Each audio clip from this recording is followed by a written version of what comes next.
Hello everyone.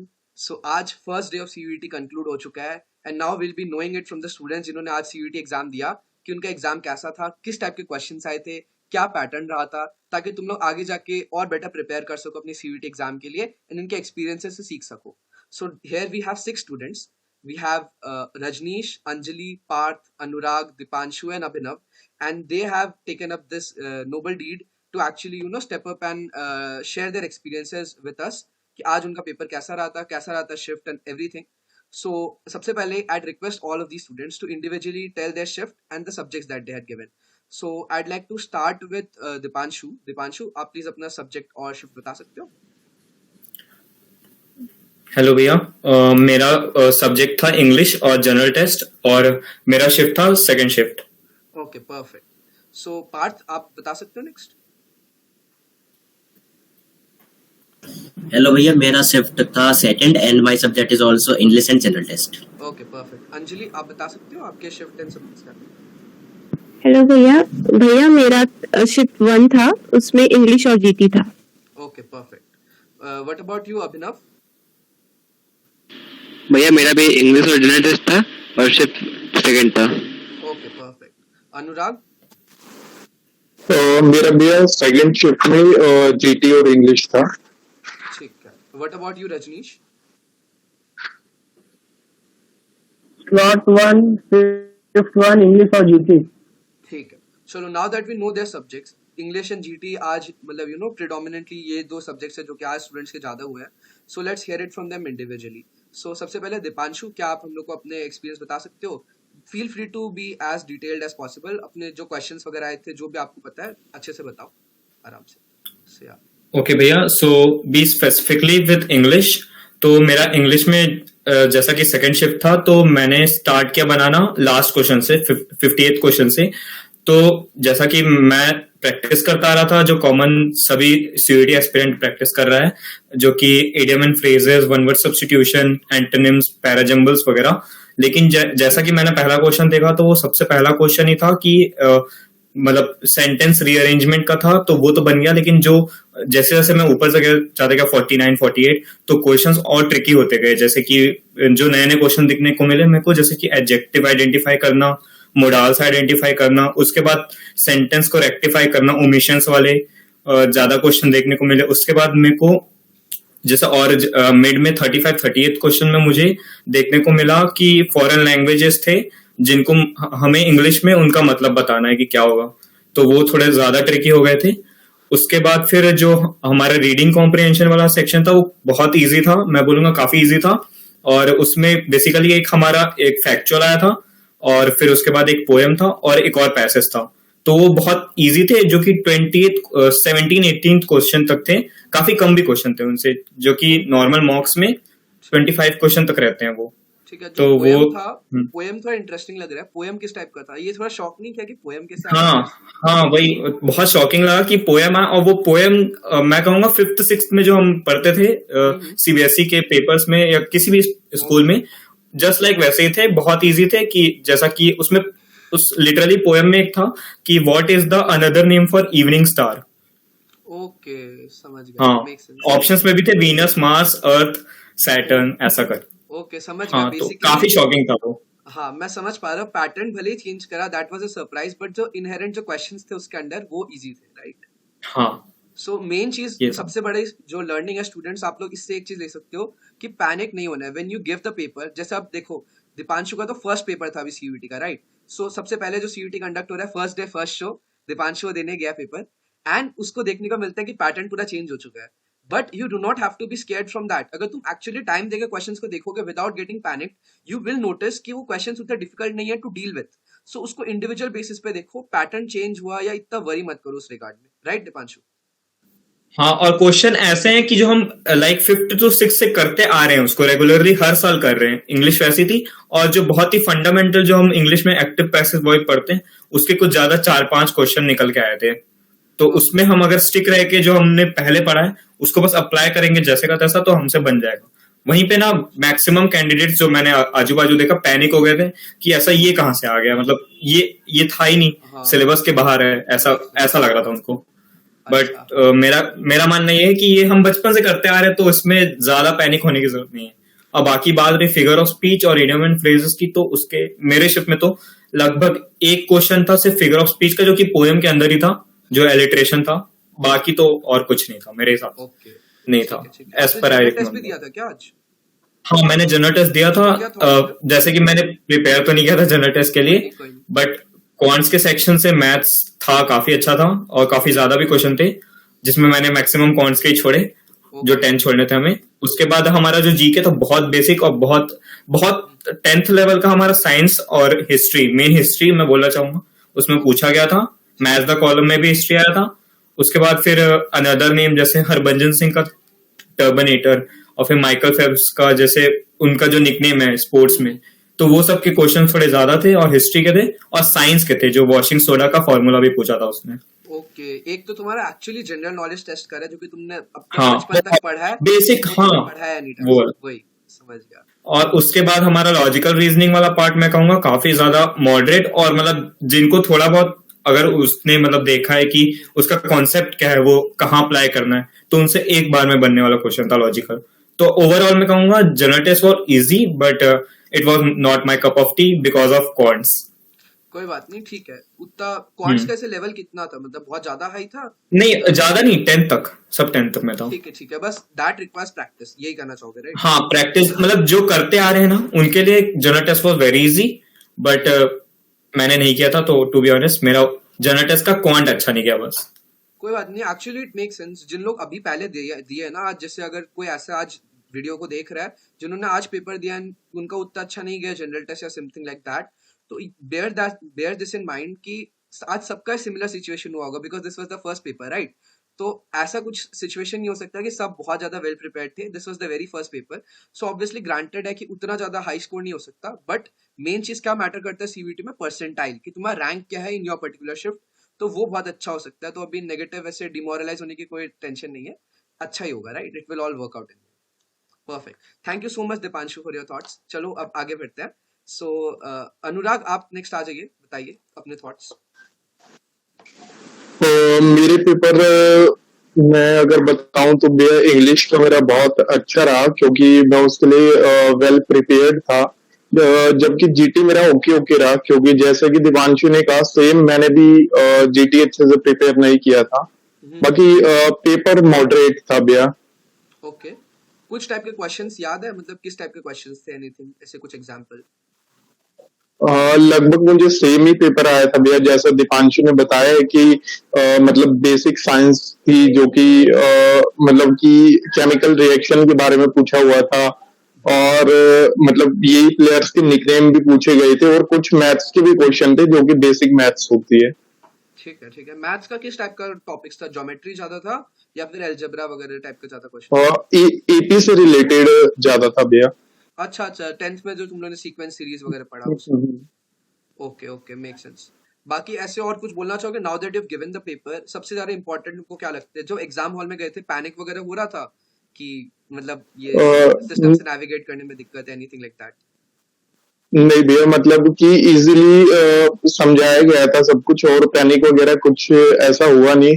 और मतलब कि कोई अगर ये वीडियो देख रहा है तो मैं बोलना भी चाहूंगा कि पेपर मतलब कि मॉडरेट आता है, ऐसा कुछ नहीं है कि मतलब पेपर बहुत ज्यादा टफ आता है या फिर ट्रिकी आता है या फिर सिस्टम को हैंडल करना मुश्किल है, इजी होता है सब कुछ। ठीक है, बस मेन काम एंड कंपोज जाओ पेपर देने, अच्छा जाएगा राइट?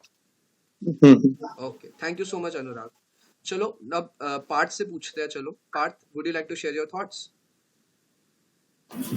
यस भैया, जैसे कि मेरा शिफ्ट सेकंड था एंड मेरा सब्जेक्ट इंग्लिश जीटी था, तो जब मैं सेंटर पे पहुंचा था, तो मैं जब से जिस टाइम में पहुंचा उसी टाइम शिफ्ट 1 के बच्चे आ रहे थे बाहर, और उनकी मैंने बातें सुन ली थी, तो वो कह रहे थे इंग्लिश थोड़ा हार्ड आया, जीटी में थोड़ा नहीं हो पाया रहा ऐसा। तो मेरा पहले ज्यादा बन गया था, लेकिन अंदर पहुंचा, मैंने जैसे ही स्टार्ट किया, इंग्लिश मेरा स्टार्ट हुआ था, मेरा मेन पैनिक तो उससे डर लगा था सिनोनियम एंटोनियम से, क्योंकि बहुत सारे वर्ड है, कौन सा कैसा वर्ड आ जाए तो वो नहीं है। लेकिन हाँ एक क्वेश्चन आए, लेकिन वो ये मॉडरेट लेवल के थे, वो हो रहे थे।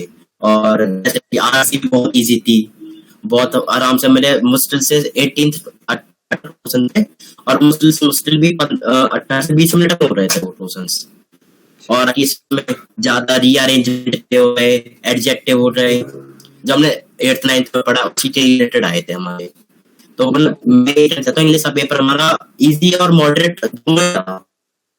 कुछ क्वेश्चन इजी लेवल के। और बात कही जीटी की, तो जीटी तो भैया मैं भी वेल प्रिपेयर्ड नहीं था, है ना। लेकिन हाँ उसमें एक तो हमने जैसे हिस्ट्री के बारे में आया, साइंस के बारे में आया, और क्वांट्स में भी अच्छा है, जैसे मैथ का हमारे ट्रिग्नोमेट्री से रिलेटेड आ गया, थीटा हाइट बताओ वो चीज। और एपी हमने बेसिक जेब्रा भी आया था, एपी जीपी भी आया था। और लॉजिकल मैंने पढ़ा नहीं था, लेकिन हाँ नहीं उससे मुझे लॉजिकल के। अच्छा पार्थ, तो एक चीज, एक इशू हो रहा है यार, आपका ना आवाज थोड़ा वो हो रहा है, मतलब यू नो ऑडियो में एक इशू आ रहा है। कैन यू मतलब टर्न योर वीडियो ऑफ, फिर बता दो, आई गेस फिर आवाज बेटर हो जाएगा। तो अब आई आवाज रन से? हाँ अभी बेटर है, एक सेकंड रुको। हाँ मैं एक चीज अपने पे चेक कर लेता हूँ। हाँ ठीक है, चलो कोई नहीं। हाँ नाउ यू कैन स्टार्ट, कोई बात नहीं। स्टार्टिंग से हाँ मतलब वापस से एक बार बता सकते हो तो इट वुड रियली हेल्प। हाँ। वो वाला पार्ट हम लोग अच्छा, कट कर अच्छा, लेंगे, अच्छा। कोई इशू नहीं है। एक अच्छा बार वापस से। हाँ, जैसे कि मैं जब पहुंचा था सेंटर पे, तो जब शिफ्ट 1 के बच्चे बाहर आ रहे थे तो मैंने उनकी बातें सुन ली थी। तो वापस बात कर रहे थे कि इंग्लिश थोड़ा इजी और मॉडरेट आया था, जीटी थोड़ा हार्ड आ रहा था, है ना। वो नहीं था, हमसे तो क्वेश्चन ले रहे, तो मेरा पहले ज्यादा बढ़ जाता, तो मैं पहली सी में वैसे ही था। उनकी बातें सुनकर और पैनिक हो गया मुझे। लेकिन जब मैंने स्टार्ट किया तो फिर जैसे सबसे पहले मैंने आरसी से स्टार्ट किया था।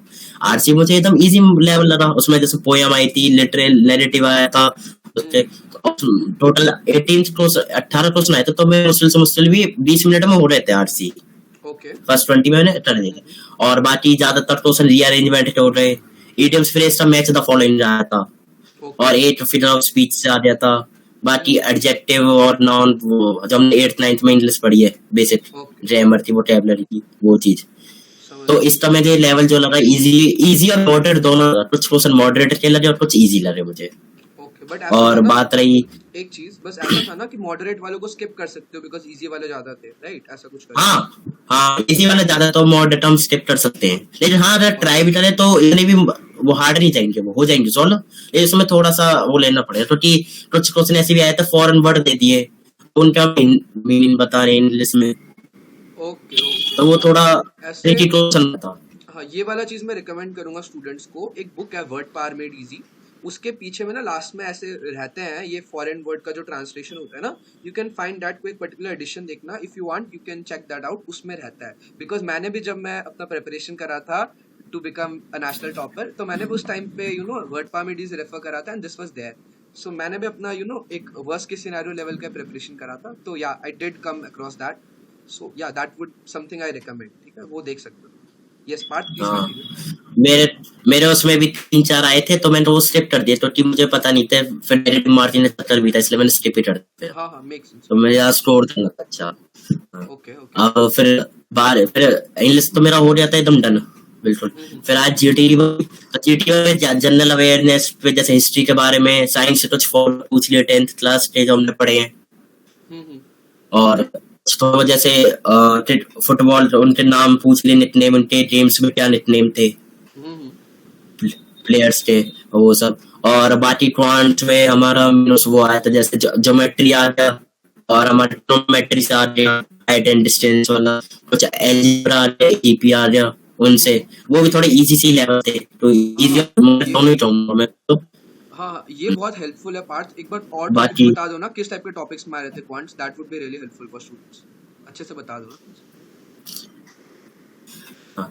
क्वांट्स में तो जैसे मैंने देखा था कि ट्रिग्नोमेट्री वाला चैप्टर है, वो डिस्टेंस वाला, जिसमें हमें हाइट निकालनी पड़ती है। वो एक्चुअली मुझे नाम याद नहीं है उस चैप्टर का, लेकिन हाँ उसमें जैसे दे रहा था टावर इतने प्लेस पे है, एक बंदा इतनी उस हाइट डिस्टेंस पे खड़ा है, वहां से एंगल दे रखा है, उसकी हाइट निकालो टावर की। ओके वो टेस्ट की एनसीईआरटी का 9th चैप्टर है, बेसिक मैथ। हाँ और एपी क्या है क्वांट्स से। ओके, सो ऐसा नहीं है, और बहुत सारे स्टूडेंट्स लोग सोचते हैं ना कि अगर उन्होंने 10th के बाद मैथ्स छोड़ दी, उन्होंने मैथ्स नहीं लिया या अप्लाइड मैथ्स ले लिया तो उनका डिसएडवांटेज होगा जीटी में। That is not the case. तुमने 10th तक भी मैथ्स अच्छे से पढ़ा नहीं है नहीं तो नहीं, you can do that easily, right? हाँ 10th तक भी अगर अच्छे से किया है आपने मैथ्स तो आप बड़े आराम से एडवांस क्वेश्चन कर सकते हो, क्योंकि इसमें बेसिक मैथ ही है 10th तक की। ठीक है। और बाकी लॉजिकल रीजन, उसमें क्या है, वैसे तो मैं पढ़ते गया नहीं था लॉजिकल रीजन, हम्म ये ट्रुथ है, लेकिन आज जैसे मैंने क्वेश्चन पढ़े और थोड़ा सा उसमें माइंड लगाया तो वो भी इजीली सॉल्व हो रहे। मैंने पढ़े नहीं था 8 भी चैप्टर, लेकिन तब भी दिमाग लगाने पे वो हो रहे थे सॉल्व मेरे से। तो उससे भी मतलब ऐसा जो एक्सपीरियंस कर रहा है वो तो करता है, लेकिन जिसने नहीं करा, थोड़ा बहुत भी अंदाजा है तो वो भी थोड़ा सा दिमाग लगाएगा उसमें तो वो भी कर जाएगा। इस लेवल पे इजी से लेवल पे लॉजिकल देते हैं। ठीक है, perfect. Thank you so much part. ये बहुत इनसाइट्स देते हैं स्टूडेंट्स को। आप स्टूडेंट्स रिलेटिवली कम टेंशन ले रहे होंगे because at the end you can see that उतना टेंशन लेने का बात नहीं है इसमें, right? So thank you so much part. हाँ टेंशन की बात है, क्योंकि वहां पे पैनिक होना, पेपर देख के वो पैनिक मेरा बहुत ही लो हो गया बिल्कुल। हाँ वही, तो पैनिक की ज्यादा जरूरत नहीं। हाँ, पैनिक नहीं करना, सबसे इंपॉर्टेंट चीज यही है, काम एंड कंपोज रहना है। Okay, thank you so much part. क्योंकि पैनिक में गलत हो जाते हैं। एग्जैक्टली वही बात। चलो ठीक है, thank you Parth. So now let's hear it from Anjali. Anjali, आपका एक्सपीरियंस क्या था? हेलो भैया, वो मैं स्टार्टिंग से बताती हूँ। मेरा 3 पैसेज आए थे और पैसेज इजी थे, मतलब डायरेक्ट मिल जा रहे थे उनके आंसर्स। और इडियम्स का आया था एक क्वेश्चन, मुझे याद भी है उसका, फेदर ऑन वंस कप। हाँ, एक इडियम का आया था, यही वाला मेरा। अच्छा, फेदर्स इन।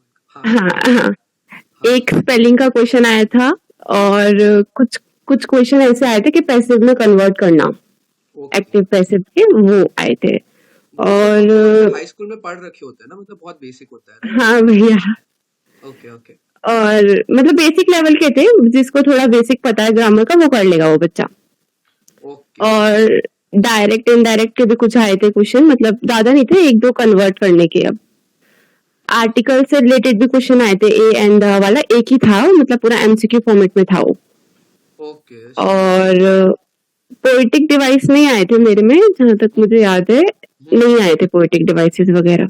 ओके ओके, सो जो फिगर्स ऑफ स्पीच वगैरह है वो सब नहीं आया, राइट? हाँ, एक भी नहीं आया था उसमें से। चलो कोई बात नहीं, थोड़ा डिसअपॉइंटमेंट सा लगता है कि इतना अच्छे से प्रिपेयर करते हैं, बट कोई बात नहीं, उसके मतलब उसके जगह रिप्लेस हो गए, इजियर क्वेश्चंस ही आ गए, आर्टिकल्स के, adjectives, all those things, right?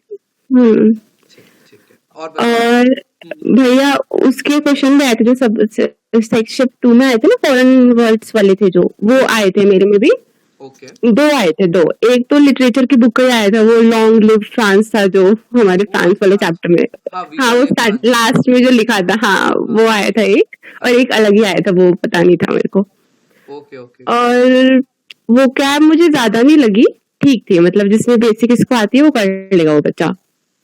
Okay okay. और बस ठीक था, मॉडरेट था पेपर। ठीक है, तो अगेन इससे भी हम लोग को वापस यही सीखने को मिलता है, काम एंड कंपोज रहना है। पेपर उतना डिफिकल्ट नहीं होगा, पैटर्न चेंज हुआ उसका ये मतलब नहीं है कि कुछ पहाड़ी बन जाएगा पेपर, ऐसा कुछ नहीं है। It's just that stick to your basics. सबसे इंपॉर्टेंट चीज यही होता है, जब तुम क्रिकेट खेलो या तुम एग्जाम दो, कुछ भी करो, anything competitive, the most important thing that comes to your mind, that you should keep in your mind, is stick to your basics. तुम अपना बेसिक्स पे अगर स्ट्रॉन्ग ग्रास्प रखोगे, फंडामेंटल्स पे, देखो अब जो तुम लोग से क्वेश्चंस पूछे जा रहे हैं वो 6-7 लेवल का ही तुम्हारा इंग्लिश पूछा जा रहा है, क्लास 6-7 लेवल का, राइट? कि डायरेक्ट स्पीच में कन्वर्ट कर दो, इनडायरेक्ट में कन्वर्ट कर दो, एक्टिव पैसिव वॉइस। अभी जो एडजेक्टिव नाउन प्रोनाउन पूछ रहे हैं वो भी बहुत डिफरेंट है। अब अगर तुम लोग कोचिंग अलग अलग जाओगे, बहुत सारों में क्या होता है, तुम लोग को आईपी मैट लेवल का पढ़ा रहे होते हैं। So strictly keep in mind, IPMAT वाला ग्रामर बहुत अलग होता है, सीयूईटी वाला ग्रामर ये अलग है। ऑल्दो पहले ग्रामर नहीं आया था पिछले साल वाले में, बिकॉज मैंने खुद दिया, so I have seen that. But इस बार अगर ग्रामर आ भी रहा है तो बहुत ज्यादा बेसिक आ रहा है। It's actually benefit for you, क्योंकि जो वोकैब वाले क्वेश्चन है वो रिप्लेस कर दिए जा रहे हैं ग्रामर से, एंड उस पर you have a stronger chance to actually nail that, right? Vocab में यू नेवर नो किस टाइप के क्वेश्चंस आएंगे, and that was the cause of worry for students, है ना? अभी रिलेटिवली बहुत बेटर है, राइट अंजलि? हाँ भैया, सही बोल रहे हो आप। ठीक है, perfect. Thank you so much Anjali. Anything else you would like to thank you share? भैया। नहीं भैया, बस यही बोलूंगी, पैनिक मत करना कोई नया टाइप का क्वेश्चन आ जाए तो। और एक क्वेश्चन पे ज्यादा टाइम मत लगाना, अगर नहीं आ रहा तो स्किप कर दो उसको। हाँ, उसको स्किप कर दो या मार्क फॉर रिव्यू कर दो, 7 मार्क फॉर रिव्यू कर दो। डाउटफुल है तो 7 मार्क फॉर रिव्यू कर दो। अगर एकदम बाउंसर टाइप्स लग रहा है बट लगता है कि बाद में आके देखूंगा या देखूंगी तो उसको मार्क फॉर रिव्यू कर लो, बाद में देख लेना, राइट? परफेक्ट, यस भैया, thank you so much Anjali. Okay, thank you भैया। चलो अब नेक्स्ट अभिनव से सुनते हैं। अभिनव, हेलो भैया। हाय अभिनव। तो मैं बताता हूँ, मैं सब स्टार्टिंग से बताता हूँ। मैंने कल रात तक तो कुछ पढ़ा नहीं था, बिल्कुल भी नहीं। अच्छा, और मैंने ये सोच लिया था कि जीटी तो छोड़ दीजिए, है जीटी होने वाला नहीं है। फिर आपने मुझे कॉल किया कल, हाँ हाँ, तो आपने बोला कि वो पैनिक नहीं होना है, तो अभी नॉर्मल काम लेके देना है। तो फिर मैंने कल रात थोड़े थोड़े वीडियो लेक्चर देखे और सुबह चला गया एग्जाम देने। फिर वहां जब गया तो उस टाइम थोड़ी देर वेट करके, छुट्टी हुआ हम लोग पहले वाले स्लॉट का, तो वहां से बच्चे निकले तो उन लोग का मुंह लटका हुआ था, सब साइड थे, कोई हंसते हुए आ ही नहीं रहा था। तो मैं और नर्वस हो गया कि भाई हुआ क्या, इन सबको इतना हार्ड क्वेश्चन आ गया क्या। बोलना चाहूंगा एक बार, sorry to interrupt you, Parth ने भी ये चीज बोला था, सबसे इंपॉर्टेंट यार, अगर तुम लोग का सेकंड या थर्ड शिफ्ट है, तुम लोग दूसरे बच्चे को आते हुए देख रहे हो, do not let that affect you, because तुम लोग देख रहे हो अलग अलग शिफ्ट में अलग अलग टाइप का पेपर होता है। एंड अगर सबसे इंपॉर्टेंट चीज है काम एंड कंपोज रहना, सो अगर तुम लोग उसको अपने आप को मेंटली अफेक्ट करने दोगे तो पेपर खराब जाने के चांसेस बढ़ जाएंगे। So please make sure do not get affected. अभी अभिनव जो बता रहे दैट एक्चुअली हैपेंस, बस ट्राई करना कि वो ना हो, राइट है ना अभिनव? हाँ भैया, वही मैं उससे नर्वस हो गया कि हुआ क्या। फिर मैंने अपने फ्रेंड से पूछा है, उसका एग्जाम था, तो उसने बोला भाई तुम जाके देख लेना, क्वेश्चन थोड़े हार्ड थे। मैं और नर्वस हो गया। फिर मैं एग्जाम में गया, तो फिर वहाँ पे जब क्वेश्चंस आए तो मैंने देखा कि क्वेश्चन लंबे थे, तो मैं और टेंशन में हो गया कि अब इतने लंबे हैं, फिर टाइम वेस्ट होगा पढ़ने में। फिर थोड़ा देर 2 मिनट मन को शांत किया, पानी वानी पिया, फिर उसके बाद क्वेश्चन बनाना स्टार्ट किया, फिर एकदम अच्छे से बन गए। मेरा क्वेश्चन वो जो था ना, फॉरेन वर्ड को इंग्लिश में ट्रांसलेट करने का, वो क्वेश्चंस मुझसे नहीं हुए, बाकी सब मेरे हो गए। मैं 10 मिनट पहले मेरा इंग्लिश का पेपर कंप्लीट हो गया था पूरा। That's amazing. देखा, यही होता है, पानी पियो, शांत रह के पेपर दो, आराम से सब हो जाएगा, सबसे इम्पोर्टेंट। स्टार्टिंग में आके मैंने 2 मिनट पहले काम की शांति से बैठा, एकदम दिमाग को शांत किया, तभी हुआ, वरना नहीं हो पाता इतना अच्छे से। सही बात है, एकदम 100% फैक्ट्स। और बताओ और फिर उसका जीटी का आया, तो जीटी तो राम भरोसे आया था, कुछ हुआ नहीं था मुझसे। कोई बात तो नहीं, फिर बहुत सारे स्टूडेंट्स जो कॉमर्स रिलेटेड या प्रोग्राम कोर्सेज या ऑनर्स कोर्सेज टारगेट कर रहे हैं, उनका जीटी से कुछ उतना वो है नहीं रिलेशन, बट ठीक है, एक्स्ट्रा देते हैं, राइट? तो ऐसे उतना फर्क नहीं पड़ता, कोई बात नहीं। हाँ, आप कुछ बोल रहे थे? हाँ, तो वही मैं उसमें आया, तो मैंने सोचा कि ये अब तुक्का ही मारना पड़ेगा, दूसरा कोई ऑप्शन बचा नहीं है। बट जब क्वेश्चंस देखे मैंने, तो क्वेश्चंस इजी थे, उसके रीजनिंग्स थे जो इजी थे। और फिर करंट अफेयर्स आए थे, वो कि इसरो का फाउंडर कौन थे, ये सब आए हुए थे। तो ये सब क्वेश्चंस इजी थे, मेरे से बन गया। बस मुझे क्वांट्स में थोड़ी दिक्कत हुई, क्योंकि मेरा मैथ्स थोड़ा वीक है, उसमें मुझे प्रॉब्लम हुआ था ज्यादा। बाकी सब मुझसे इजीली बन गए थे। हाँ, बस मैं मेन चीज तुम्हारे से समझ पा रहा हूँ कि practice can solve all of problems, कि बस थोड़ा प्रैक्टिस और हाँ करो, भैया। नाउ दैट तुम लोगों को पता चल रहा है पेपर उतना डिफिकल्ट नहीं आ रहा है, प्रैक्टिस कर लो, चीजें सॉल्व हो हाँ। जाएगी। चलो और क्वांट्स में प्रैक्टिस रहता तो अच्छे से हो जाता सब कुछ, चलो, बाकी सब तो बढ़िया ही गया है। कोई नहीं, पेपर इस बार इजी भी अगर आया तो बहुत सारे स्टूडेंट्स ने प्रैक्टिस नहीं करी थी ना, बिकॉज टाइम कम था, तो स्टिल तुम्हें रिलेटिवली हाँ भैया। अच्छा हो सकता है, सो उसका टेंशन नहीं लेना, राइट? बाकी मेन तो अपन को इंग्लिश प्लस 3 डोमेन्स पे फोकस करना है ऑनर्स एंड प्रोग्राम कोर्सेज के लिए, सो ठीक है, कोई हाँ। टेंशन लेने की बात नहीं। चलो ठीक है, थैंक यू सो मच अभिनव। चलो अब हम लोग का चलो रजनीश से पूछ लेते हैं, राइट? लेट्स गो रजनीश, बता दो। Hello everyone.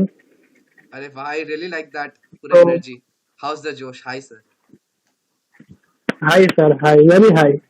यस यस, बताओ रजनीश। तो मेरा मेरा मेरा शिफ्ट 1 स्लॉट 1 में एग्जाम था, इंग्लिश और जीटी। तो मैंने प्रिपरेशन तो की थी, 1.5 मंथ से प्रिपरेशन शुरू तो कर दी थी, लेकिन लास्ट नाइट जब एक दिन पहले एग्जाम के कल रात को मेरे को थोड़ा नर्वस फील हो रहा था, क्योंकि मेरा सिनोनिम एंटोनिम मैंने लर्न तो किए थे, अराउंड 200-250 वर्ड तो मेरे को आते तो थे, लेकिन कंफ्यूजन हो रहा था मेरे को एंटोनिम से सबसे ज्यादा। फिर मैंने आयुष्मान भैया से बात किया, उन्होंने बोला कि एलिमिनेशन मेथड से करो, या फिर आपको मतलब इंस्टिंक्ट मिल जाएगा अगर ऑप्शन देख के। तो फिर सिनोनिम एंटोनिम मैंने छोड़ ही दिया था। इसके बाद सुबह कुछ भी करने का ट्राई मत करो, सुबह कुछ भी मत पढ़ो। आपने 1.5 मंथ में किया है, just try to believe in yourself. आप जितना आपने पढ़ा ना उतना आपको आएगा ही, आपको उस टाइम पे याद नहीं आएगा, लेकिन आपको क्वेश्चन देख के ना ब्रेन में आ जाएगा कि हाँ इसका आंसर ये है। और पेपर तो पूरा अनएक्सपेक्टेड ही था। फर्स्ट लुक आप देखोगे तो आपको लगेगा ही नहीं कि मतलब ये सीयूईटी पिछले साल वाला ही था, लेकिन जब आप क्वेश्चन देखोगे, क्वेश्चन एक के बाद एक देखोगे, तो आपको पता चलेगा कि ये तो एकदम इजी है, ये तो आप बिना प्रिपरेशन के भी आप दे सकते हो। बस आपको थोड़ा बेसिक ग्रामर का नॉलेज होना चाहिए। और 2-3 क्वेश्चन थे थोड़े हार्ड वाले, लेकिन वो भी आपको 10 छोड़ सकते हो, तो 40 आपको सिर्फ अटेम्प्ट करने हैं। हाँ और मेरा स्लॉट 1 शिफ्ट 1 में था, उसमें लिटररी पैसेज में थोड़ा 1 या 2 क्वेश्चन इनडायरेक्ट थे, अपने मतलब अपने को जजमेंट देना था क्वेश्चंस में। और बाकी 2 फॉरेनर्स थे मेरे में भी, विवला फ्रांस और टूर डी फ्रांस ऐसा कुछ था। मैंने एक तो अटेम्प्ट कर दिया था उसमें भी। ओके। और फिर मॉडल ऑक्सिलरी के 2-3 क्वेश्चन, दो क्वेश्चन थे। इसका फिर क्वेश्चन बता सकते हो? डायरेक्ट ऑक्सिलरी का तो हेल्प होगा स्टूडेंट्स को, थोड़ा बता दो किस टाइप का क्वेश्चन। हाँ, एक क्वेश्चन में तो मेरे को डाउट भी है, मतलब क्वेश्चन था यू डैश ओबे योर पेरेंट्स, तो उसमें शुड आएगा, मस्ट आएगा, ऐसा था। समझ गया यू चलो वो डैश तो बाद में डिस्कस ओबे योर करेंगे। पेरेंट्स, ठीक है उसका तो ऐसा अगर एक क्वेश्चन था। समझ गया। और ठीक है वो समझ गया। आपने जीटी भी दिया था क्या फिर? हाँ, जीटी मैंने मतलब भरा था, लेकिन जीटी मेरा एलिजिबिलिटी में है ही नहीं बीकॉम ऑनर्स में। तो हाँ जीटी मैंने ट्रस्ट नहीं, जीटी मैंने कुछ नहीं किया था। मेरे को ये तक नहीं पता क्वांट्स और एलआर मतलब बाइफर्सिकेशन कैसे करते हैं, कि क्वांट्स किसको बोलते हैं, एलआर क्या होता है। लेकिन मैंने जीटी दिया, मैंने 44 क्वेश्चन अटेम्प्ट किए, जितने मेरे को आते थे मैंने उतने ही किए, मैंने एक्स्ट्रा एक भी नहीं किया। और वो 44 में से मेरी गट फीलिंग क्या रही कि 35 to 40 तो राइट ही होंगे। चलो तब बहुत अच्छा। जो बेसिक मैथ्स थे 8-9 के, एपी, अरिथमेटिक प्रोग्रेशन, फिर मल्टीप्लाई प्लस माइनस अगर आपको आता है तो जीटी तो ये वाला एग्जाम तो अच्छा ही था। और फिर स्टैटिक जीके में हिस्ट्री बहुत था, मतलब प्री इंडिपेंडेंस के पहले सारे movements, civil disobedience movement, non cooperation movement. और फिर पोस्ट इंडिपेंडेंस में सारे revolution, green revolution, white revolution, इसका मैच द फॉलोइंग था। फिर which of the following is not a state भी था, स्टेट और यूनियन टेरिटरी में। ओके फिर ठीक है। फिर रिवर्स भी थे, मतलब रिवर्स कौन से स्टेट में फ्लो करते हैं, ऐसे मैच द फॉलोइंग। अगर आपको एक का भी ऑप्शन, अगर आपको एक का भी क्वेश्चन का आंसर आता है तो आप मैच द फॉलोइंग में कर सकते हो। मैच द फॉलोइंग कम से कम 5 या 6 तो थे। हाँ जो कि मैं बोलता हूँ ना, एलिमिनेशन यूज करना, राइट? हाँ, तो बस यही था। बाकी स्टैटिक जीके तो बहुत था, अगर आप स्टैटिक जीके करके जाना फिर भी 10 to 15 तो आपके राइट आ ही जाते हैं। ओके समझ। और एक और चीज मैं कहना चाहूंगा, टाइमर पे अपनी नजर रखना, क्योंकि मेरा जब इंग्लिश हुआ तो 10 मिनट्स तो पहले ही चले गए थे। 10 मिनट्स में मैंने 2 या 3 क्वेश्चन किए थे, पूरा पैसेज पढ़ लिया, फिर 2 या 3 ही क्वेश्चन किए थे मैंने 10 मिनट्स में। फिर उधर 35 मिनट्स मैंने देखा, तब फिर मेरे को पैनिक हुआ कि सिर्फ 10 मिनट्स में मेरे 2 ही क्वेश्चन हुए। इसके बाद मैंने आरसी छोड़ ही दिया था, इसके बाद सीधा 18 क्वेश्चन पे मैं गया था, तो 18 से 50 गया। इसके बाद लास्ट में जब 15 या 20 मिनट्स बचे थे तब मैं वापस आरसी पे आया। तो टाइम मैनेजमेंट करना पहले से करना था। सही है एंड एक्सीलेंट वर्क यार रजनीश। तुमने बहुत सारे एग्जांपल्स दिए, जैसे रिवर्स वाला हो गया, हिस्ट्री हो गया। बहुत हेल्प मिलेगा स्टूडेंट्स को, because now they can actually accurately focus on those particular topic, ना कि रैंडमली ढूंढते रहे, स्टैटिक जीके पढ़ते रहो। So thank you Rajneesh for that, बहुत हेल्पफुल रहा वो। और ये इंग्लिश और जीटी से भी एक मतलब आइडिया हो गया कि अब डोमेन कैसे आने वाले हैं। हाँ, अपने को पीवाई की उस पर डिपेंडेंट नहीं रहना, अपने को न्यू और क्वेश्चन चाहिए ऐसे मॉडरेट टू इजी वाले। हाँ वही, क्योंकि एनटीए पेपर पैटर्न चेंज करता रहेगा, बिकॉज जैसे तुम लोगों ने बिजनेस स्टडीज में पढ़ा है ना, डायनामिक रहना पड़ता है। तो एनटीए भी डायनामिक विद टाइम वो भी चेंज करते रहता है। अगर सेम रखेगा पैटर्न तो लोग कॉपी करके, जो लोग ज्यादा कॉपी कैट है वो लोग ज्यादा अच्छा लेके आ पाएंगे, ना कि जिनका कंसेप्ट ज्यादा स्ट्रॉन्ग है। So NTA has always believed in conceptual clarity, fundamentals and basics को बैक करना। So that is what I think they are trying to emulate. वापस से न्यू क्वेश्चंस आ रहे हैं, पैटर्न थोड़ा चेंज हो रहा है, बट जो एसेंस है वो सेम ही है। इजी क्वेश्चंस, अगर तुम अच्छे से टाइम लगाओगे तो हो जाएगा, राइट? और इंग्लिश में 2 क्वेश्चन लेटर के फॉर्मेट पे भी थे कि which of the following is not included in informal letter. उसमें ऑप्शन थे सेंडर्स एड्रेस, सैल्यूटेशन, इनवॉइस और सिग्नेचर। तो मैं तो कंफ्यूज हो गया था इनवॉइस और सिग्नेचर पे, क्योंकि सिग्नेचर हम फॉर्मल में करते हैं लेकिन वो मैंडेटरी नहीं है। फिर इनवॉइस में मेरे दिमाग में आया कि इनवॉइस तो वो बिल होता है, बिल तो हम फॉर्मल में ही इंक्लूड करते हैं, तो फिर इनवॉइस मैंने किया। ऑर्डर प्लेस करने वाले पे डालते हैं इनवॉइस, यस। हाँ, और एक और था मतलब फॉर्मल लेटर किससे स्टार्ट होता है, तो sender address, receiver address, salutation और कोई और ऑप्शन था। इसका भी आंसर सेंडर एड्रेस है। हाँ, ये सब एकदम बेसिक्स पे हिट करा है बेसिक, हाँ, तुमको देख सके how you are as a student. बहुत इंपॉर्टेंट क्वेश्चन है, राइट?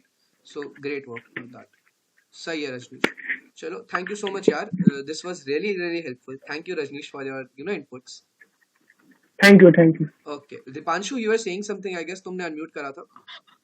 हाँ भैया, मेरा भी यही मानना है कि इस बार सीयूईटी पिछले साल से कई ज्यादा इवॉल्व हुआ है. वो सीधा, जैसा कि आपने कहा, कि वो सीधा आपके कॉन्सेप्ट्स और फंडामेंटल्स पे हिट कर रहा है. वो मजबूर कर रहा है कि आपको सोचने के लिए जो आपने पहले पढ़ रखा है, आप जानते हैं, बस वो आपको एप्लीकेशन मांग रहा है उस जगह पे ऑन द स्पॉट. तो बस सबको मैं बोलना चाहूंगा कि इस चीज पे ज्यादा ध्यान दें कि आपके जो पुराने चीजें हैं उसको भी थोड़ा रिकॉल करते रहें, जो कि आप मतलब पॉसिबली आ सकता है और आया भी. तो मेरा यही कहना. और पिछले साल, और जो मैं देख रहा हूँ, मैंने जितने भी मैक्सिमम कोर्स देखे ऑनलाइन, वो सारे पिछले साल के जो पेपर्स थे उन पे ओरिएंटेड करके अराउंड बनाए गए. तो वो कई जगह इस बार तो गलत साबित हो रहे हैं. तो उसके ऊपर डिपेंडेंट होके जाना is a mistake. I will say it's a mistake. Yes yes. तो बस, को भी अपने हाँ प्रिपरेशन को भी एनटीए जैसे इवॉल्व हाँ थोड़ा करना पड़ेगा. इवॉल्व करना पड़ेगा और थोड़ा ज्यादा अपने वैरायटीज ऑफ क्वेश्चंस को इंक्लूड करना पड़ेगा, चाहे वो आपका जनरल टेस्ट हो, चाहे आपका वो इंग्लिश हो, और या तो आपका कोई भी डोमेन हो. डोमेन में भी मेरे को लगता है कि वो आपके और बेसिक्स में और फंडामेंटल्स में और शायद 11th के भी क्वेश्चन आ सकते हैं इसमें. हाँ, अगर मेंशन again, अब तुम लोग का बेसिक्स देखा जा रहा है तो वो हो सकता है, राइट? हाँ, उसको तुम बात लोग वही है. मतलब लिंक कर देंगे 12th के साथ, बट 11th का भी हो सकता है. सो या मेन चीज यही है, if you have been a good student, तुम जा रहे हो एसआरसीसी, मेरे साथ आ रहे हो एसआरसीसी में, क्लॉक टावर के नीचे हम लोग फोटो लेंगे. बस अपना बेसिक्स को स्ट्रांग रखो, ठीक है? फिर सब मिलते हैं एसआरसीसी में आने वाले हो, ठीक है? चलो, बस भैया, आपकी गाइडेंस सब बहुत हेल्प करेगी ऐसा वहां तक पहुंचने के लिए. हाँ, थैंक यू. एंड तुम लोग सबने भी कितना हेल्प करा. अपने जो तुम लोग ने अपने इनपुट्स दिए, क्वेश्चंस बताए, टिप्स बताए, these are really really helpful and I thank from the bottom of my heart to each 6 of you. तुम लोग ने बहुत हेल्प करा इस रिगार्ड में. चलो, अब एक टुवर्ड्स द एंड बता दो सबसे इंपॉर्टेंट चीज ऑफ स्टूडेंट्स को क्या लर्निंग्स है, ठीक है? सबसे पहले टाइम मैनेजमेंट इज की. टाइम मैनेजमेंट पे फोकस रखना है. जैसे स्टूडेंट्स से बताया ना कि तुम अगर क्लॉक टावर पे, उस पे क्लॉक पे तुम अगर ध्यान नहीं रखोगे कि कितना टाइम क्या हो रहा है. एक सेकंड, रजनीश कुछ बोल रहा है. यस रजनीश. और जो अपना कंप्यूटर पे लॉगिन करने के बाद जो इन्फॉर्मेशन आते हैं ना, पॉइंट अपने रूल्स और रेगुलेशन की, वो सबसे पहले आप पढ़ना. आपको पता है कि आपको आता है, आपको पता है पहले से कि ये पॉइंट ऐसा है, लेकिन एक बार पढ़ लेना. क्योंकि उसमें लास्ट पॉइंट एक था मेरे को, मार्क्स फॉर रिव्यू. मतलब अगर आप आंसर आप दे दोगे, मतलब सेव एंड नेक्स्ट कर दोगे और मार्क्स फॉर रिव्यू कर दोगे, तो अगर मार्क्स फॉर रिव्यू आप करोगे ना तो वो इवेल्युएट नहीं होगा. मतलब अगर आपका वो क्वेश्चन राइट भी होगा ना, फिर भी वो काउंट नहीं होगा. तो अनमार्क, अगर लास्ट में आपके पास 5 मिनट अगर बच जाए तो अनमार्क कर देना अगर आपको सही लग रहा है तो. ठीक है, ठीक है. इसका मैं थोड़ा क्लैरिफाई कर देता हूँ. देखो, दो डिफरेंस होता है. एक होता है मार्क फॉर रिव्यू, एक होता है save and mark for review. तो as far as I know, जितना मैंने अपने टाइम पे दिया था, तो एनटीए क्या कहता है, अगर तुम save and mark for review करोगे तो कंसिडर होगा, बट अगर तुम कुछ ऑप्शन सिलेक्ट नहीं करके सिर्फ मार्क फॉर रिव्यू करो तो वो कंसिडर नहीं होगा. सो तुमको उसको ध्यान से रखना है. एंड अगेन, रजनीश ने बहुत इंपॉर्टेंट बात बोली, do read the instructions carefully. वो कभी ना कभी चेंज हो जाते हैं. सो उसको रीड करना, उसको फॉलो करना. अभी तक जो तुमने मॉक्स दिया है, जो मैं कहता है, वो अल्टीमेटम नहीं है. सबसे इंपॉर्टेंट ये है जो जो चीजें उसमें कह रहा है नोटिस बोर्ड में, उस पे जो सारे इंस्ट्रक्शंस है, इंस्ट्रक्शन शीट देखना, उसमें सब चीजें क्लैरिटी हो जाएगी. सो अगेन मैं वापस से बताता हूँ. सबसे पहले जो तुम्हारे सामने स्क्रीन आए तो उसको देखना. यस पार्थ, बताओ. मैं एक चीज और बताना चाहता हूँ कि जो ये है, जैसे आप अगर मॉडल लगा रहे हो, जैसे आप मॉडल तो आप एक साथ जो है, मैंने सोचा कि जैसे हमारा इंग्लिश 45 मिनट्स का है एंड हमारा 1 आवर का है, और टाइम टोटल 2 आवर था. तो जैसे मैंने सोचा था कि इंग्लिश के बाद में थोड़ा सा ब्रेक मिलेगा, लेकिन नहीं, on the spot GT start कर. मैंने ध्यान नहीं दिया कि ऑन द स्पॉट स्टार्ट करना है. ओके, समझ गया. ठीक है, ये कहना चाहता हूँ ध्यान देते हैं. हाँ, ठीक है, ठीक है. पार्थ, आपका थोड़ा नेट इशू आ रहा है, मैं इसको इलाबोरेट कर देता हूँ. Got your point. पार्थ ये कहना चाह रहा है कि तुम लोग का जब पेपर होगा, राइट, उसके बीच में कुछ गैप नहीं होगा, उसके बाद इमीडिएटली स्टार्ट होगा. तो ये मत सोचना अगर तुम लोग का शिफ्ट बड़ा है, मान लो 3 आवर का शिफ्ट है, तो तुम लोग एक पेपर देने के बाद ब्रेक ले लोगे, फिर तुम नेक्स्ट स्टार्ट करोगे. That is not gonna happen. तुम्हारा एक पेपर खत्म होते ही immediately the next one will start, and then वो पेपर खत्म होने का then you can leave. But ऐसा नहीं हो सकता कि तुम कुछ ब्रेक ले लो. अगर तुम वॉशरूम भी जाओगे, पानी भी पियोगे, वो तुम्हारा टाइम कट रहा होगा उससे. So you do need to keep that in mind. Which brings me to the first point जो कि मैं समराइज कर रहा था. टाइम मैनेजमेंट बहुत इंपॉर्टेंट है. फिर तुम अपने कॉन्सेप्चुअल क्लैरिटी पे फोकस करना. फंडामेंटल्स पे बैक योर बेसिक्स, वो बहुत इंपॉर्टेंट है। अभी जैसे जीके वगैरह करना है, जीके के लिए अपने हिस्ट्री की किताबें खोल लो, साइंस की किताबें खोल लो, 10th की 9th की, उनको गो थ्रू कर लो बेसिक सा, तुमको बहुत कुछ सीखने मिलेगा। तो वो सब टाइप के क्वेश्चन आ रहे होंगे। अपने 6, 7, 8 तक की ग्रामर की किताब खोल लो, उससे तुमको पता चलेगा किस टाइप के क्वेश्चन आ रहे हैं इंग्लिश के लिए। इतना ही रहेगा। बाकी अगर तुम इतना नहीं भी करते हो बहुत ज्यादा प्रेपरेशन, सो बेसिक चीज यही है। एक सेकंड रजनीश, मैं ये बता देता हूँ। बेसिक चीज यही है ग्रामर वगैरह का कि तुम ऑलरेडी वो चीजें पढ़ रखी हो, you just need to make sure कि तुम उसको अपने माइंड में रिफ्रेश करो, राइट? ठीक है, चलो रजनीश बताओ, फिर हम लोग 2 मिनट में रैप अप कर लेते हैं, राइट? रजनीश बताइए। और जीटी के 2-3 टॉपिक और मैं कहना चाहूंगा जिससे मतलब क्वेश्चन आ सकते हैं कि मतलब फर्स्ट नोबेल प्राइज किसको मिला था, कौन सी फील्ड में, जैसे मेडिसिन, फिजियोलॉजी, लिटरेचर, वो किस फील्ड में मिला था। और ऑथर्स और बुक, मतलब बुक्स के ऑथर, वो भी अगर आपको एक भी आता है फिर भी मैगज़ीन फिल्म में आपको आंसर मिल जाएगा, लेकिन फिर भी एक बार गो थ्रू कर सकते हो आप महात्मा गांधी के जो नॉन पोएट्स हैं उनके। हाँ, और फिर साइंस में मतलब deficiency of vitamin A, deficiency of goitre, deficiency of iodine से गॉइटर होता है। ऐसा ये बेसिक जो है वो भी आप लर्न करना, तभी होगा। समझ गया। अब एकदम बेसिक्स पूछा जा रहा है, मतलब बस ये है कि तुमको उनको याद रखना है, बस वही है। Just be a good student, तुमको ये सब चीजें याद रहेगा, राइट? तो वही है। और करंट अफेयर्स पे ज्यादा वो मत करना कि मतलब करंट अफेयर्स में कर लेता हूँ तो वो आएंगे, लेकिन स्टैटिक जीके एक बार पूरा मतलब क्लियर कर लेना। हाँ, समझ गया। तो this is actually quite opposite to पिछले बार। क्या हो रहा था पिछले बार? करंट अफेयर्स पे ज्यादा एम्फेसिस था, स्टैटिक पे कम था। इस बार स्टैटिक जीके में तुम्हारा एकदम बेसिक्स पूछा जा रहा है। सो एज सच ऐसा कुछ नहीं है कि तुम्हारा वर्कलोड ज्यादा हो रहा है, बल्कि वर्कलोड कम हो रहा है। सो ऐसा टेंशन नहीं लेना है, बस बेसिक्स को स्ट्रॉन्ग रखो and you will be good to go. चलो, with that we'll end today's analysis. I hope तुम लोग सब स्टूडेंट्स को हेल्प हुआ है। तो अब बस ऐसे प्रिपरेशन करते रहो, काम एंड कंपोज रहना, ज्यादा टेंशन नहीं लेना है। Exam day, your D day is the most important day. उस टाइम पे ज्यादा स्ट्रेस नहीं करना है, and just give the exam normally like you would as if it's just a mock normal paper दो, and you will be अच्छे से marks लेके आ रहोगे। you will be passing with एकदम बेस्ट मार्क्स पॉसिबल, एंड तुम लोग फिर SRCC आ रहोगे, राइट? सो एकदम भी टेंशन नहीं लेना, सब चीज एकदम सॉर्टेड है 100%। सो अब मैं थैंक यू बोलना चाहूंगा अनुराग, पार्थ, अंजलि, अभिनव, रजनीश, दीपांशु, सबको thank you so much for being here and for providing your inputs. It has been a great analysis so far, and I really hope this helps all the students. So thank you. And Thank you, Bhaiya. everyone for watching. Thank you, भैया. Okay. Thank you, भैया. My pleasure. Okay, chalo, ठीक. So let's end this today. Bye, guys.